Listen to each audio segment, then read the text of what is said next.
Saudara, 2 bulan sudah kasus pembunuhan Brigadir Yosua berlalu, namun otak pelaku pembunuhan Ferdy Sambo dan 4 tersangka lainnya masih belum diadili di meja hijau.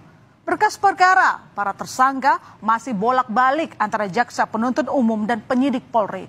Padahal di satu sisi, sang otak pembunuhan Ferdy Sambo tengah mencari celah untuk melonggarkan hukumannya.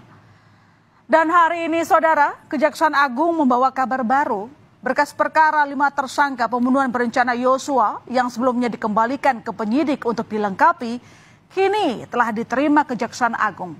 Berkas kelima tersangka ini adalah 4 tersangka pembunuhan berencana, ada Brigadir Yosua, ada yakni Ferdy Sambo, Putri Chandrawati, Ricky Rizal, dan Kuat Maruf.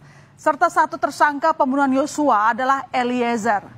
Nah, tidak hanya itu, Kejaksaan Agung juga sudah menerima 7 berkas perkara penghalangan penyidikan pembunuhan Yosua, yakni berkas milik Brigjen Hendra Kurniawan, Kombes Agus Nurpatria, AKBP Rahman Arifin, Kompol Baikuni Wibowo, Kompol Cuk Putranto, dan AKP Irfan Widianto.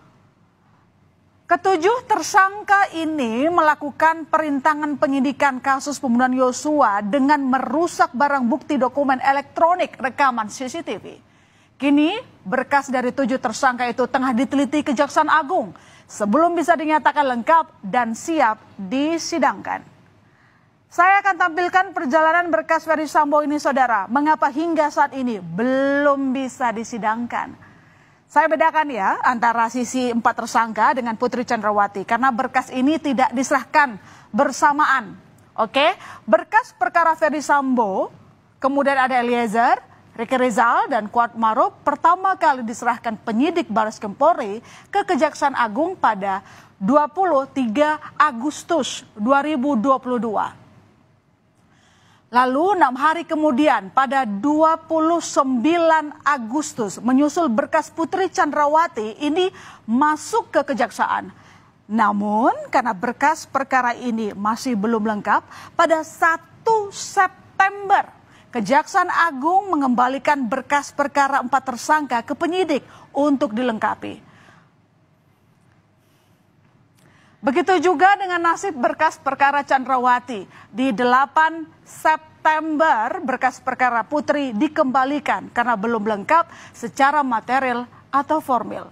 Dan pada 14 September penyidik akhirnya menyerahkan lagi berkas perkara Ferdy Sambo, saudara, Eliezer, Ricky Rizal, dan Kuat Maruf ke Kejaksaan. Disusul kemudian pada 15 September berkas Putri Chandrawati. Kini berkas-berkas itu akan kembali diteliti oleh jaksa penuntut umum.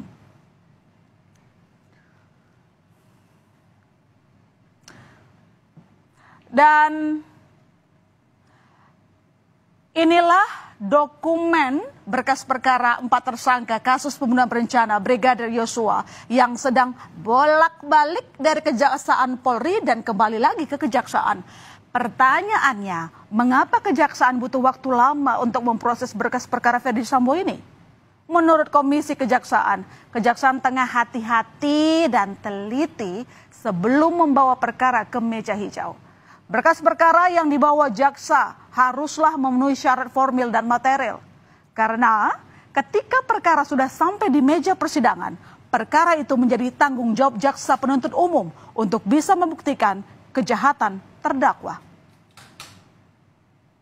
Secara cermat, jelas, lengkap, tempus, lokusnya, peranan masing-masing tersangka terhadap perbuatan yang disangkakan.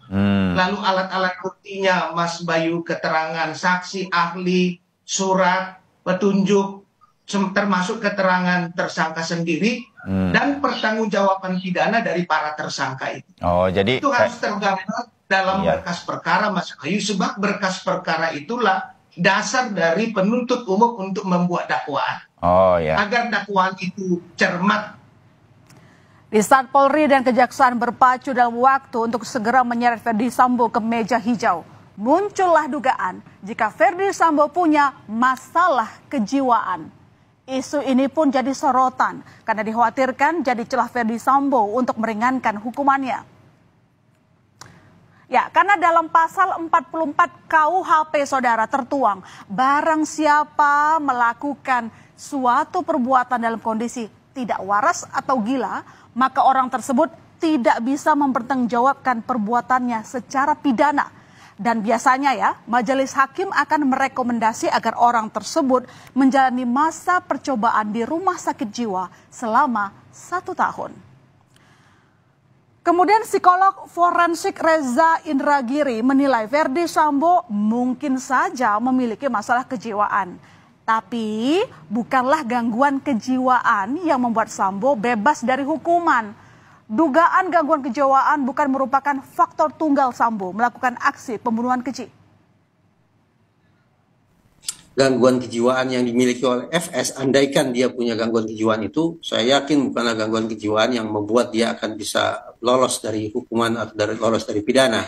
Termasuk psikopati sekalipun, termasuk ASPD sekalipun. ASPD atau antisocial personality disorder atau dulunya dikenal dengan istilah psikopat bukanlah jenis kondisi kejiwaan yang membuat yang bersangkutan akan kemudian terbebas dari pertanggungjawaban pidana ketika melakukan aksi kejahatan.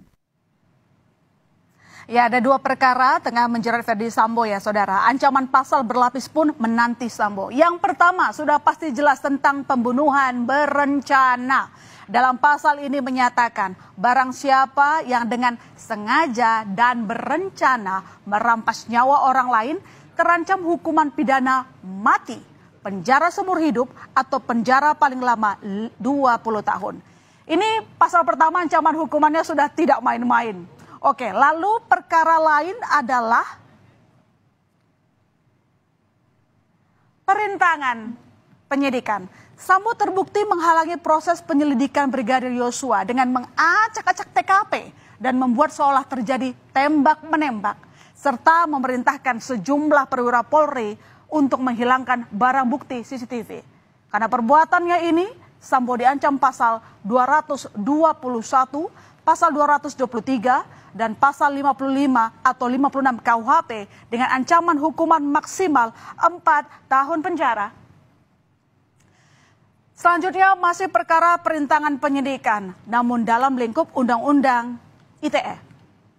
Karena merusak barang bukti kejahatan, dalam hal ini rekaman CCTV dan ponsel yang mengakibatkan pengungkapan kasus menjadi terhambat, Sambo pun diancam Undang-Undang ITE dengan ancaman hukuman maksimal 10 tahun penjara. Kejaksaan Agung membuka peluang 2 perkara yang menjerat Verdi Sambo nantinya akan disatukan dalam satu dakwaan saat persidangan. Nah, khusus perkara FS ya, saya belum tahu ini ke depannya itu memungkinkan untuk digabung ya. Baik perkaranya yang terdahulu sebagai 338 dan 340 bisa digabung dengan perkara obstruction of justice yang baru ditetapkan sebagai tersangka. Undang-Undang ITE ya pasal 49 ya. Kemudian Undang-Undang KUHP juga dijerat di pasal 233. Polri dan Kejaksaan berpacu dalam waktu untuk segera menyeret Verdi Sambo ke meja hijau. Kini kita berharap agar berkas perkara ini segera dinyatakan lengkap, agar pelaku kejahatan dapat segera mempertanggungjawabkan perbuatannya di mata hukum.